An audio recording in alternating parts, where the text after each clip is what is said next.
Selamat datang di channel Alur Donghua. Sebelum menonton, silahkan subscribe, biar Mimin tambah semangat update-nya. Telapak tangan Hanli dengan lembut terulur ke depan, dan potongan batu awan nefrite di telapak tangannya perlahan terbang ke dalam api perak di bawah bimbingan kekuatan spiritual surgawi. Api perak melonjak beberapa kali, membungkus batu putih seukuran kepalan tangan di dalamnya, dan perlahan terbakar. Namun seiring berjalannya waktu, batu putih tersebut tetap dalam keadaan aslinya tanpa ada perubahan apapun. Wajah Hanli tetap tidak berubah. Dia memberi isyarat dengan satu tangan, dan ada suara nyanyian di mulutnya. Di sekitar lubang api batu hitam, tiba-tiba ada lingkaran cahaya merah. Serangkaian rune kuno muncul, melompat-lompat.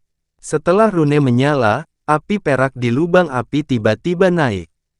Cahaya perak ditutupi dengan lapisan cahaya merah. Perubahan daya tembaknya tidak jelas, tapi ada fluktuasi yang aneh di dalamnya.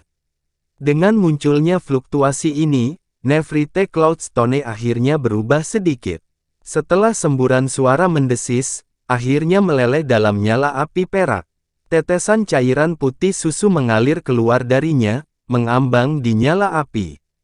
Aroma cendana yang sangat kaya segera memenuhi seluruh ruang rahasia. Melihat ini, Hanli menarik kembali telapak tangannya. Batu awan nefrite, yang telah meleleh menjadi cairan, segera terbang keluar dari nyala api di bawah bimbingan kekuatan spiritualnya. Tangannya yang lain terulur, memegang botol batu hitam yang ditutupi dengan pola merah menyala, dan dia menuangkan cairan batu awan nefrite ke dalamnya. Cairan batu putih susu mengalir ke mulut botol, dan lingkaran rune langsung menyala di botol batu. Seluruh botol menjadi seperti balok besi panas membara, sangat panas. Tangan Hanli ditutupi lapisan cahaya hijau. Setelah menyegel botol itu, dia meletakkannya di atas meja batu di sampingnya. Kemudian, dia melambaikan telapak tangannya lagi, dan sepotong batu awan nefrite melayang dan jatuh di atas lubang api. Kali ini, dia tidak memberi isyarat untuk mengaktifkan formasi di lubang api. Sebagai gantinya, dia berbalik ke platform batu setinggi setengah kaki di tengah gua, duduk bersila, dan membiarkan api perak dari Refined Flame Firebird melelehkan batu awan nefrite ini. Di bawah pembakaran amukan api, pola berbentuk kelopak pada permukaan emas murni bersinar dengan cahaya keemasan, kontras dengan api perak. Namun, sepertinya tidak akan mencair sama sekali. Hanli hanya meliriknya sebelum menutup matanya untuk mengatur napasnya, tidak lagi melihatnya. Setelah 7 hari 7 malam, di lubang api, api perak masih menyala dengan ganas. Emas murni yang tampaknya tidak bisa dihancurkan telah sepenuhnya berubah menjadi warna merah tua. Itu seperti sepotong es yang mencair, dengan tetesan cairan keemasan menetes ke bawah. Di bawahnya, ada botol batu hitam berukuran 2 kali lipat dari yang sebelumnya, dan itu mengumpulkan cairan emas setetes demi setetes. Setelah sepanjang hari, Rippling Essence Gold benar-benar meleleh. Hanli membuka matanya, berjalan ke depan, dan meletakkan vas batu hitam itu. Kemudian, dia mengambil sepotong emas murni Huan dan melemparkannya ke lubang api. 3 bulan kemudian, di dalam gua, Hanli berdiri di samping lubang api, memegang buku kulit binatang di satu tangan. Dia sedikit mengernyit saat membacanya dengan penuh perhatian, tangannya yang lain bergerak bolak-balik dalam kehampaan. Di platform batu di sampingnya, ribuan halaman kuning ditumpuk dengan berantakan. Setiap halaman digambar dengan pola yang sangat aneh dan bengkok. Semakin rendah halamannya, semakin tebal dan berantakan polanya. Semakin dekat halaman itu ke atas, semakin tipis garisnya, dan semakin cekatan tampilannya. 4 lembar kertas yang ditempatkan di halaman paling atas sudah digambar dengan garis yang sangat halus, tampak seperti 4 bunga bulat besar, sangat indah. Di pojok kiri atas platform batu, hanya ada ruang kosong. Ada selusin botol gusenek dengan berbagai ukuran dan bahan, berisi semua cairan spiritual yang dibutuhkan untuk pemurnian pedang. Selama periode waktu ini, selain memurnikan berbagai jenis cairan spiritual, Han Li menghabiskan sebagian besar waktunya mempelajari seni pemurnian pedang emas peleburan yang tercatat di buku kulit binatang, dan berlatih menggambar pola jimat yang tercatat di buku di atas kertas. Meski sudah menggambar ribuan kali, dia masih belum puas dengan pola jimat yang bisa dia gambar. Dia selalu merasa bahwa pola jimat yang dia gambar kurang di beberapa bagian, jadi dia belum mulai menyempurnakannya. Setelah beberapa saat, Han Li menutup buku itu dan menutup matanya, seolah-olah dia sedang melamun. Dia berdiri tak bergerak di tempat yang sama, tetapi jari tengah dan jari telunjuk tangan kanannya menyatu, menggambar jarak kecil di sisi tubuhnya, seolah-olah dia sedang berlatih menggambar jimat dalam kehampaan. Setelah jangka waktu yang tidak diketahui, dia tiba-tiba membuka matanya seolah-olah dia tiba-tiba tercerahkan. Dia berbalik dan berjalan cepat ke lubang api. Dia menyatukan kedua jarinya, dan cahaya keemasan di telapak tangannya bersinar terang. Lapisan sisik emas muncul dan menutupi kedua jarinya. Dia membungkuk dan setengah berjongkok di samping lubang api. Kedua jarinya turun, dan langsung dimasukkan ke dalam batu di sisi kiri lubang api. Dia memejamkan mata dan berkonsentrasi, dan pikirannya merasakan semangat yang terkandung dalam pola jimat. Kekuatan spiritual peri mengalir dari jari-jarinya, dan dia mulai menggambar di atas batu. Pada awalnya, kecepatan gerakan jari-jarinya sangat lambat, dan dia hanya bisa bergerak sekitar 1 inci setelah beberapa lama. Tetapi seiring berjalannya waktu, kecepatannya berangsur-angsur menjadi lebih cepat, dan pada akhirnya, pukulannya bergerak seperti naga dan ular, dan dia benar-benar mengukir seluruh tanda jimat seperti air yang mengalir. Bentuknya persis sama dengan pola yang digambar di salah satu dari 4 lembar kertas, tetapi diperbesar beberapa kali. Itu memanjang dari platform batu sampai ke bawah, dan lebih dari setengahnya terukir di tanah. Setelah menyelesaikan pola pertama, Han Li berhenti sejenak, lalu perlahan menghembuskan napas. Dia datang ke sisi kanan lubang api dan terus menggambar dengan konsentrasi. Beberapa saat kemudian, Han Li berdiri dan perlahan membuka matanya. Dia melihat diagram formasi di sekitar lubang api sudah diukir. Meskipun berada di posisi yang berbeda, tapi terhubung satu sama lain, tampak sebagai satu kesatuan yang kohesif dan bertepi dengan niat spiritual. Dia mengangguk puas. Dia menggosok tangannya di depan tubuhnya, dan Refined Flame Fury Bird keluar dari tubuhnya dan terbang ke dalam lubang api. Itu berubah menjadi api perak dan terbakar dengan ganas. Saat nyala perak menyala, seluruh gua mulai memanas. Han Li melambaikan tangannya, dan serangkaian cahaya hijau berdesir. Setelah berputar-putar di udara, cahaya hijau memudar, menampakkan 72 pedang awan bambu. Mereka dengan rapi digantung di depannya, dan tubuh pedang itu bersinar dengan cahaya hijau, membuat serangkaian suara gemetar. Pergi! Han Li membuka mulutnya dan berteriak. Dia melambaikan lengan bajunya. Semua pedang bambu awan segera mundur ke lubang api di belakang. Suara siulan yang tajam datang dari nyala api perak, dan nyala api perak yang mengamuk tiba-tiba melonjak keluar, langsung menenggelamkan 72 pedang hangat awan bambu. Han Li kemudian duduk bersila. Dia mencubit 2 jari untuk membuat gerakan mantra yang aneh, dan mulai melantunkan mantra dalam hati. Saat mantra berlanjut, pola yang terukir di sekitar lubang api tiba-tiba mengeluarkan serangkaian suara mendengung. 4 sinar emas tebal melesat dari sekitarnya dan menyatu di tengah lubang api, berubah menjadi tirai cahaya keemasan yang menyelimuti pedang bambu awan hangat dan burung api-api Refined. Setelah beberapa saat, Han Li merentangkan 10 jarinya di depannya dan sedikit menekuknya, mengait ke atas. Suara gabus yang dicabut terdengar pada saat yang sama, dan berbagai cairan spiritual berwarna di dalam botol busenek terbang keluar dan mengalir ke tirai cahaya keemasan. Melalui penghalang cahaya emas, Han Li dapat dengan jelas melihat bahwa emas cair telah secara otomatis tersebar sebelum menyelimuti pedang azure bambu. Setelah itu, cairan spiritual lainnya juga dibagi menjadi 72 bagian, dan sedikit demi sedikit, bergabung ke dalam refined emas cair yang melilit pedang awan bambu. Melihat ini, Han Li menutup matanya lagi dan melepaskan indera ilahinya, memusatkan pikirannya pada tirai cahaya keemasan. Tirai cahaya keemasan sedikit bergetar, dan permukaan cahaya menjadi cerah, langsung berubah menjadi cahaya 5 warna. Pada saat yang sama, 72 pedang bambu awan juga mulai bersinar dengan semburan cahaya, seolah-olah ada pelangi yang menggantung di atasnya, dan menjadi penuh dengan warna. Setelah 2 jam, Han Li membuka matanya lagi dan membuka mulutnya untuk memuntahkan aliran Naschen Fire. Itu menabrak tirai cahaya 5 warna, dan langsung menyatu dengan api perak.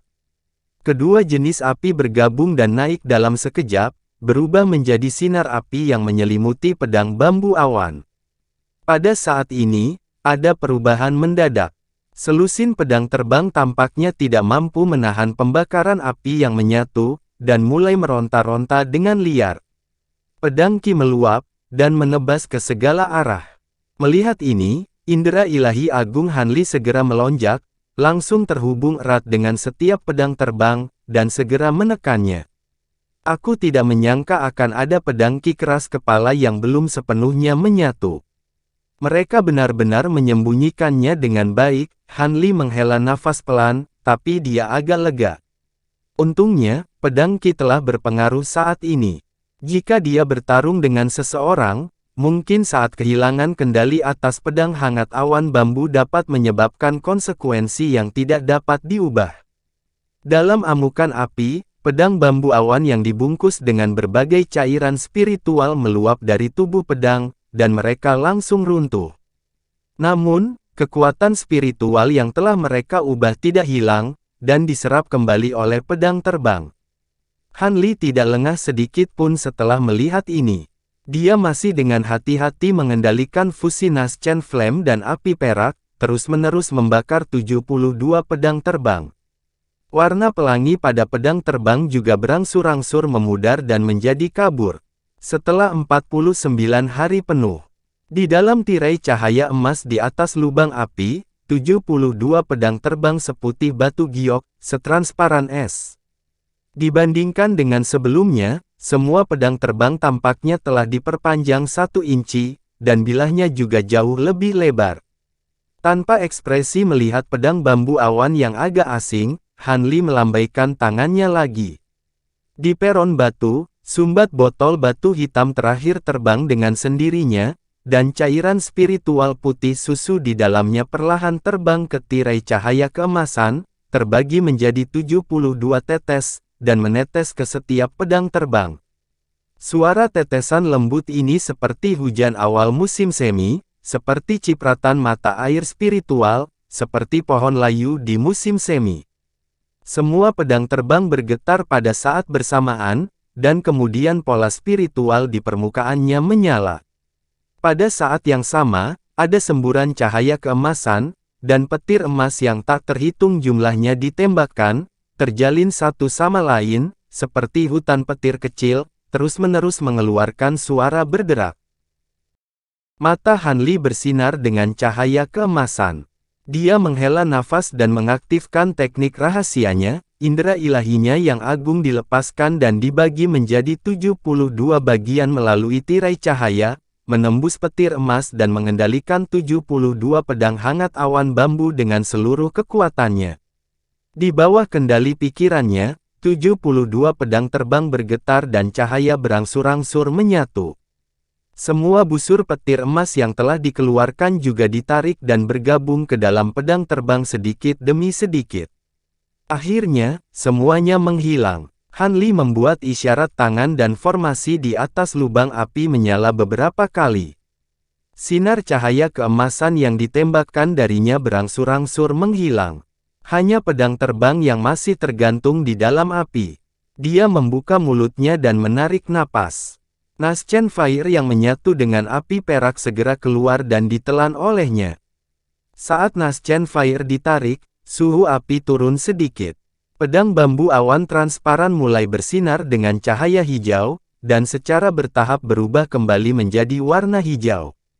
Di ujung pedang, ada bintik samar cahaya keemasan yang ditembakkan, secara alami membentuk sekelompok pola emas dalam bentuk awan guntur.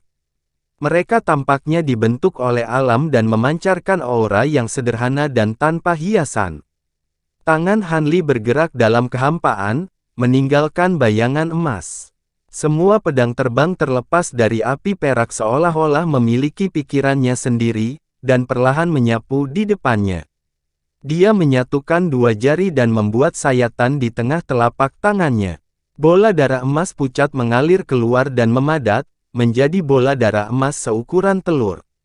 Dia menyebarkannya dengan telapak tangannya dan secara akurat membaginya menjadi 72 tetes, menaburkan masing-masing pedang terbang. Begitu darah menyentuh pedang terbang, mereka langsung menghilang tanpa jejak. Pada saat yang sama, Hanli merasa bahwa hubungan antara dia dan pedang terbang semakin dekat. Ketidaknyamanan yang disebabkan oleh perubahan aura pedang terbang tiba-tiba menghilang. Dia melambaikan telapak tangannya lagi dan 72 pedang terbang itu memancarkan cahaya hijau. Mereka terbang ke dalam api seperti kunang-kunang di musim panas dan terus menyala. Setelah beberapa saat, Hanli berjalan maju. Dia menutup matanya dan mulai menggunakan indera ilahinya untuk mengukir formasi miniatur yang tercatat di buku kulit binatang purba pada pedang terbang.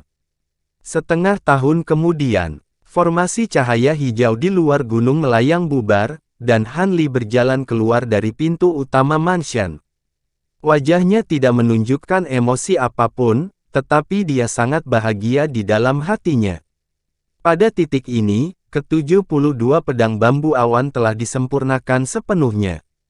Penampilan dan aura yang mereka keluarkan benar-benar baru. Kotoran yang belum bisa mereka sempurnakan sebelumnya juga telah diserap sepenuhnya. Kualitas setiap pedang terbang telah meningkat pesat. Yang paling memuaskannya adalah bahwa 72 pedang terbang yang telah disempurnakan sekali lagi diresapi dengan esensi darahnya, dan hubungan di antara mereka menjadi lebih dekat. Ini juga memungkinkan dia untuk merasakan dengan jelas spiritualitas menakjubkan yang terkandung dalam pedang terbang ini. Perasaan ini seolah-olah 72 pedang terbang bukanlah harta dharmanya, tetapi sesuatu yang berhubungan dengan garis keturunannya. Berada di alam rahasia, dia tidak menguji kekuatan pedang terbang untuk saat ini, tetapi dia tidak perlu berpikir untuk mengetahui bahwa itu pasti tidak ada bandingannya dengan masa lalu. Di alun-alun di luar mansion, Hu Zhen dan yang lainnya telah lama menunggu. Setelah Hanli menanyakan tentang beberapa urusan di alam rahasia, dia menghadiahi orang-orang ini dengan beberapa batu roh dan menyuruh mereka untuk terus bekerja keras. Setelah itu, Hanli menanyakan beberapa hal tentang jalan naga api, tetapi karena sebagian besar dari orang-orang ini juga pernah tinggal di dunia rahasia ini, mereka tidak tahu banyak. Hanya satu murid baru yang mengatakan beberapa hal tentang jalan naga api, yang juga merupakan masalah sepele, tetapi juga terlihat bahwa tidak ada gangguan besar di sekte tersebut. Ini membuat Hanli merasa lebih lega. Dengan cara ini, di bawah ketenangan relatif, waktu berlalu. Beberapa tahun kemudian, Hanli akhirnya mendapat kabar pasti dari aliansi Anika secara kebetulan. Dia tahu bahwa Gu Jie telah diblokir oleh anggota berpangkat tinggi dari aliansi Anika, dan akhirnya menghela nafas lega.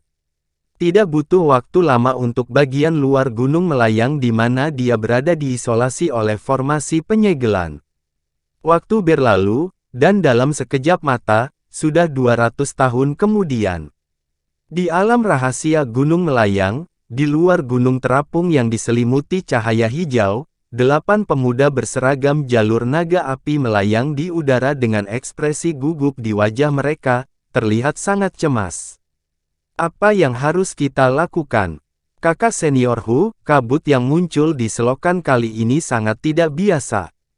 Di masa lalu, itu akan surut paling banyak dalam sebulan, tapi kali ini, sudah lebih dari 3 bulan, dan masih belum hilang. Hari-hari ini, bahkan terus menyebar ke atas. Ini, seorang pemuda berwajah bulat memandangi pemuda berkulit gelap bernama Hu Zhen dan bertanya. Sebelum Penatuali mengasingkan diri kali ini, dia telah memberitahu kami bahwa pengasingannya kali ini sangat penting, dan kita tidak boleh mengganggunya kecuali itu sesuatu yang sangat penting. Jika kami dengan gegabah mengirim pesan kepadanya dan benar-benar memengaruhi kultivasi sesepuh, siapa yang akan memikul tanggung jawab? Hu Zhen membuka mulutnya dan berkata ketika dia mendengar ini. Tapi Penatuali telah mengasingkan diri selama hampir 100 tahun, dan tidak ada yang tahu kapan dia akan keluar. Jika sesuatu benar-benar terjadi di selokan dan memengaruhi panen ramuan spiritual, kami tidak akan dapat menjelaskannya kepadanya, kata pemuda berwajah bulat itu dengan cemas. Orang-orang di sekitarnya juga mengangguk setuju. Pemuda berkulit gelap itu mengerutkan kening, dan setelah berpikir sejenak, dia berkata, jelas tidak pantas untuk mengirim pesan ke Tetuali dengan gegabah sekarang. Kita harus mencari tahu apa yang sebenarnya terjadi di selokan sebelum kita dapat mengambil keputusan. Untuk saat ini, perhatikan baik-baik perubahan kabut, dan biarkan semua orang mengawasinya untuk mencegah serangan besar-besaran dari White Ghouls. Saya akan memikirkan cara untuk menyelidiki situasi di dalam, dan jika itu benar-benar tidak berhasil, kita harus mengganggu Penatuali. Itu satu-satunya cara, pemuda berwajah bulat itu mengangguk dan berkata. Namun, sebelum dia selesai berbicara, ekspresinya tiba-tiba berubah, dan dia mengangkat kepalanya untuk melihat ke puncak gunung terapung yang diselimuti cahaya hijau. Di langit yang tinggi, sepertinya ada hembusan angin yang tiba-tiba meniup awan dan mengumpulkannya di sini. Setelah berkumpul menjadi awan abu-abu besar yang membentang ratusan mil. Di dalam awan, ada cahaya redup yang mengalir. Pada awalnya, itu berkedip seperti meteor, dan kemudian cahayanya berangsur-angsur menjadi lebih terang dan berangsur-angsur stabil, dan itu benar-benar memancarkan kecemerlangan 5 warna yang indah. Ini, apakah Penatuali akan menerobos alam? Pemuda berwajah bulat itu bergumam. Seharusnya, pemuda berkulit gelap itu juga berkata demikian. Sebelum dia selesai berbicara, awan di langit yang tinggi mulai berputar dengan liar, dan sinar 5 warna yang terkondensasi dari ki langit dan bumi jatuh dari langit, menyelimuti seluruh gunung. Semua orang merasakan udara di sekitarnya menegang, seolah-olah penghalang tak terlihat tiba-tiba muncul di kehampaan, membuat mereka merasa sedikit tidak nyaman. Tepat pada saat ini, serangkaian suara mendengung yang cepat dan keras tiba-tiba terdengar dari jurang di bawah.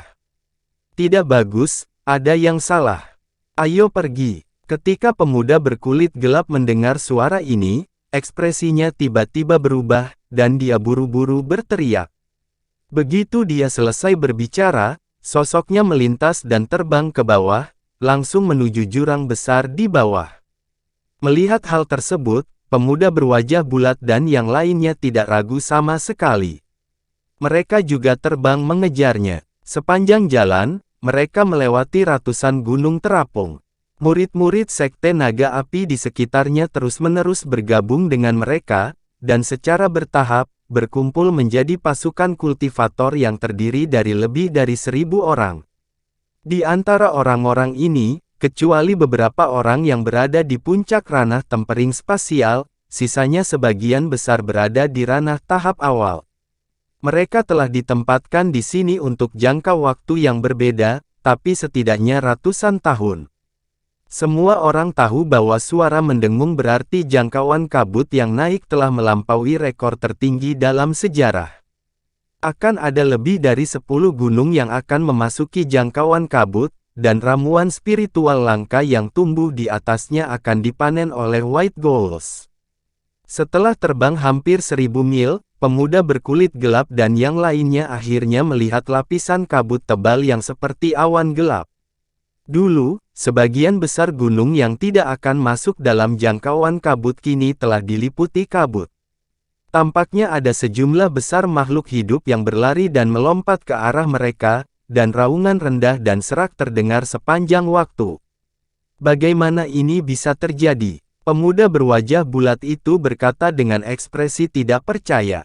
Junior Brother Luo, jimat pesan rahasia yang diberikan oleh Tetua Li ada bersamamu. Pergi dan tunggu di luar gunung dengan cepat. Begitu kita tidak dapat bertahan lagi, segera gunakan jimat itu dan kirim pesan ke Tetua Li.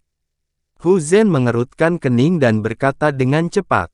Oke, pemuda berwajah bulat itu segera merespon. Ingat, Penatua Li berada di persimpangan untuk menerobos ke alam berikutnya. Sebelum kita mundur, kamu tidak boleh menggunakan jimat itu.